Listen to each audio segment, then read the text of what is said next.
Welcome to Kenton Teaches. Enjoy the video. You start by checking Mac OS and preparing peripherals. Once done, open System Settings immediately.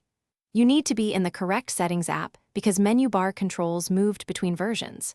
Make sure displays or external docks are connected so options appear. Now select Control Center or Dock and Menu Bar, depending on your Mac OS, so you can access exact menu bar items. This first step puts you where the system exposes toggle switches and visibility controls. Proceed once in the right pane, find the specific item you want to change and open its subsettings. For each item, toggle Show in Menu Bar or Show in Control Center to control visibility. Use the provided options to choose icon style or compact display.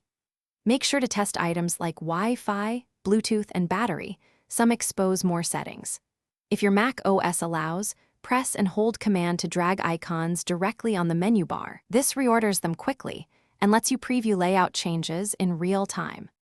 Finish by confirming layout and behavior. Close Settings, then use Apps to ensure icons appear as expected. If an icon is missing or unresponsive, kill all dock and terminal to force a refresh. This does not harm data.